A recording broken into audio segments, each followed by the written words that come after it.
What's up everybody, my name is Brendan and this is BigBearB Creative.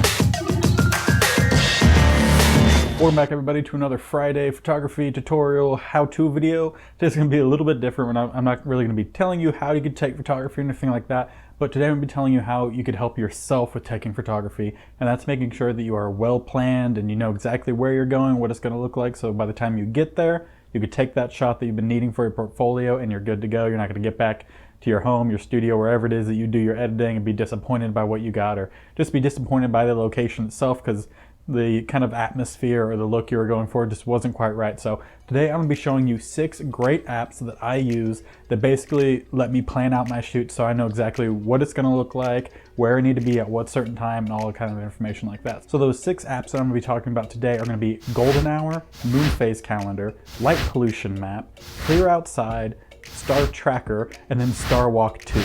Now, as you can tell, some of these are very more on one side, and some are going to be used for a lot of different kinds of photography. And by one side, I mean more like for astrophotography. But there's also a lot of information in all of these. It's basically just going to help you understand what the sky is going to look like and all that kind of information that you need to make sure you're getting the right kind of photos. So we're going to start off first with Golden Hour. So as you can see here with Golden Hour, basically it's going to break down all the different kinds of time, like the light times, basically, that you need to know as a photographer. So as you can see, it's going to have all the different blue hours, golden hours, twilight. So it'll even tell you during where like the daytime is that you kind of basically want to stick away from as much as you can. But depending on some of the information we'll read, or you'll find out a little bit later with using some other apps, you can shoot during golden or that daytime. For the most part, you kind of want to stick to either the morning or evening golden hour, golden hour, or blue hour, or any of that kind of stuff. And this app will tell you everything you need to know there. But that's not all that this app is going to do. It's actually also going to kind of show you where it's going to give you the actual line of where the sun is rising and where the sun is setting, so that way you can make sure that when you're actually taking your photos, you know if you want to include the sun or you don't want to include the sun, if you want it behind you, in front of you, anything like that, you know exactly where it is that it's coming from. So that's the Golden Hour app. It's basically just going to break down all the different light zones of time. I guess that's a way to say it. It's going to break down all the different lighting effects, give you the times, it's going to when it starts, when it ends, how long it's going to be up for, and you could search on this app itself for a certain location, so that way if you know that you want to go shoot at, let's say, Yosemite, like I had shown in the examples, that you know exactly when at Yosemite these lighting times, lighting hours, as they like to call them, even though they're never actually an hour. But yeah, whenever those are starting, all that kind of information, which is again very important. But now the next one that we're going to go into is going to be that moon phase calendar, which again is going to kind of give more information like that Golden Hour one in terms of kind of lighting that you're looking for. So with moon phase calendar, as you can see here, it's going to actually break down certain things about the moon. It's going to tell you the percentage that the moon is at, when the next phase is going to be, when the moon is rising, when it's setting, all that kind of information that you need if you're doing more of an astrophotography situation, or if you want to just capture the moon or have your moon in your shot, it'll tell you all that kind of information. And if you go over to the calendar side of this app, it'll actually tell you every single day. It'll give you the percentage on that. You could also click on whatever day it is that you want, and then it'll give you a little bit more information. But this is great for actually planning out when there's going to be the new moon, when the moon is going to be full, when you're going to have the quarters, all that kind of stuff, so that you know exactly what that sky is going to look like for the days that you're wanting to go out. Or you could plan for that new moon. You could even set up certain notifications for certain percentages of the moon, like if it's the new moon, full moon, quarter moon, all that kind of stuff. So that way it'll alert you a day ahead of time. I think you might be able to even change how long ago, or like how much of a heads up it gives you. But that's why I use this app, because it lets me plan out when I could go out to shoot the astrophotography so that the moon isn't blowing them out. Also, while you're using this app, you could go over to the compass function, and that'll point you exactly to where the moon is or where the sun is. Or you could also use that to make sure that you're not looking at the moon if you are taking astrophotography during any time that the moon is present, where the percentage isn't 0, basically. So like I said, that is the moon phase calendar app that I use. It's a planning kind of app, I guess you could say. I could check ahead of time. You can also check certain locations if it really is going to vary much, but it basically will just use your location and it'll tell you what percentage of the moon is going to be at whatever date it is that you're wanting to look at. So if I want to look for 2 weeks from now to see what percentage of the moon is at, because I'm going to be at some certain location that time, and I wanted to see if I could do some astrophotography or anything like that during the time that I'm there, this is a great app for that. Now the next one we're talking about, it'll kind of go along with this. That's going to be the light pollution map app. Be a slight tongue twister there, but as you might very well guess, it's going to tell you a little bit about light pollution. So when you pull up this map, you could actually, it's going to break down basically the different light levels. It's going to give you the red all the way to blue, which is going to be your light levels and how harsh it is, or there won't be any color overlay, and that's going to tell you that there actually really isn't any light pollution there. So when we're looking at this example, so you can see that Seattle and Vancouver are they're dark red. There's too much light there, so you don't want to really take astrophotography there because all that light's going to block out some of the stars. But when you look at what I actually searched, which would be the North Cascades National Park, it's either in the blue or it's not covered at all, which means it's going to be a tremendous location for astrophotography. You're going to get all the stars, galaxies, whatever it is that you're actually trying to shoot.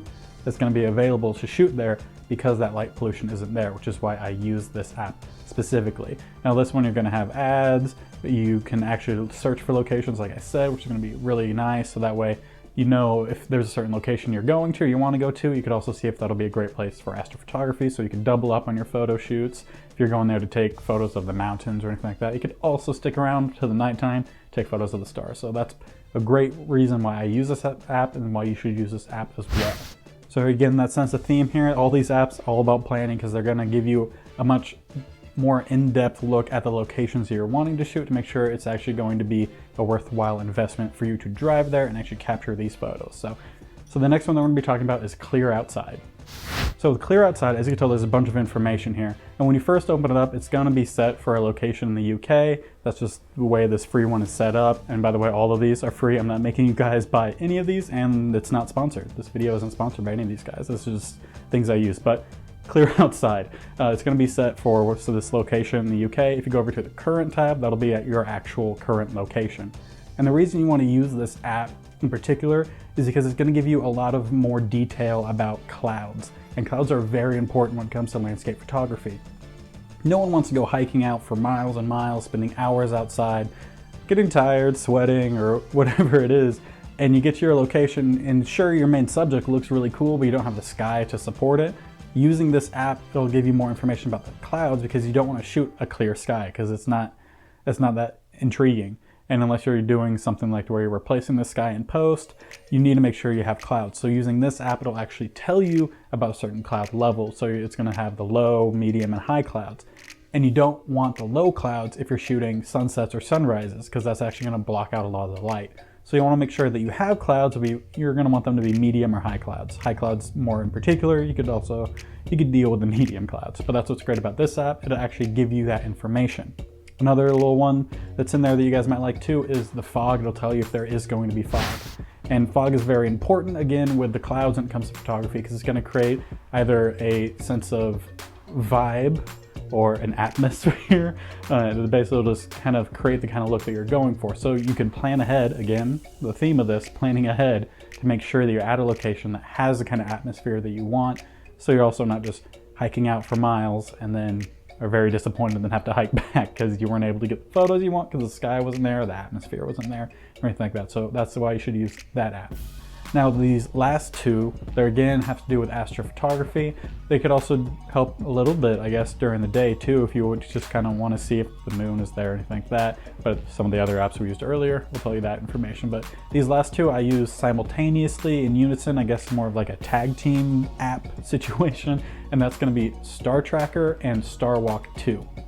So with Star Track, as you can see, it's going to kind of show you, and it's really cool. You just hold your phone up, you look around, and it'll show you what the sky looks like wherever it is that you're looking, which is really cool, really fun. And you could actually search for locations on this app. Kind of, you don't like get to put in an address, but you just click on certain spots on the world map and it'll show you what the sky looks there, which is why I use this one, because I could see what a sky looks like at a certain location for either whatever time it's at that moment, or I could just check it throughout the day to kind of get a rough estimate of what that sky looks like. Then I'll use that Star Walk 2 in unison. So with Star Walk 2, basically, again, it's the same kind of thing. You can see the stars, sky, kind of just give you a look past what your eyes could actually see, because we can't actually see all the stars when we're outside, but this will actually show us where it all is. So I use this one in unison with the other one because this one you could actually search for dates and times in particular. So I'll use that first one They kind of scout a location, and then when I get to that location, I'll use Star Walk 2 to actually find the best time of night, so I can actually make sure that I'm up for that time and taking the photos that I want with, like, let's say the Milky Way galaxy showing where it is. I use this, look in the sky, find where it is, I make sure I'm capturing that. So as you can tell, all of these are great apps for helping plan your kind of photo landscape photography trips, so that way you're not going on the trip, spending your money, and then coming back with nothing to help you guys out. So that if you are going out spending, you know, hundreds or thousands, or depending on where it is that you're going, to actually go to a location, hike, camp, food, all the necessities that you're going to need, end up getting to that final location and it's just not really anything that you could take home, put in your portfolio, sell as photo prints, or whatever it is that you guys do as landscape photographers. These apps are going to help prevent that, because you could plan out exactly for the kind of, I say exactly, Mother Nature's not predictable. We all know it could change a little bit. This will give you a little bit more of a heads up, help you plan more. But then if that rare scenario happens that it doesn't exactly plan out like what it was supposed to, either wait either wait a little bit and then it'll change, or just kind of get more of a close-up look. But either way, these 6 apps are going to help you tremendously in actually planning out your photo shoot for you. Make sure that you're actually capturing what it is that you're wanting, so that way you have that portfolio item or a nice photo print to sell, or whatever it is for your audience or clients, or whatever it is that you are doing your landscape photography for. So if you guys learn anything, or if you guys use these apps, if you want to know a little bit more about these apps, or if you guys have apps you want to recommend to me, please let me know down in the comment section below. You could also reach out to me on my social media platforms. I'll display them here, and you guys could, again, ask me stuff there, or I could even talk about other things about photography. Just follow those. Comment, send me messages. We'll have some fun. But speaking of photo prints we're talking about earlier, I also sell photo prints too, so you guys could check those out in some of the links down below, where also you can find my social media links, description box down in there. If you guys go to BigBearB Creative /photo or prints. Is it prints or photo prints? Prints. Yeah. BigBearB Creative /prints. You guys can find my photo prints for you guys to purchase, as well as if you guys like this shirt. I'll try to do it this week without messing up the audio.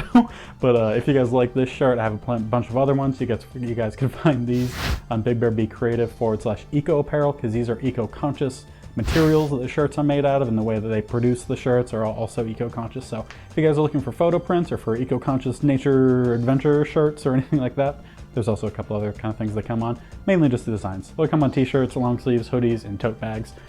You can find all that information on the site that I told you to go check out. Again, link down below, so make sure you guys are checking those out if you're interested. Make sure you guys are bear pawing that like button if you guys like this video. If you guys want me to keep making more of these, like I said, helps me know that you guys are enjoying these, to keep creating more of these for you. It also kind of promotes it to other people who are looking for the same information as well, so make sure you're doing that.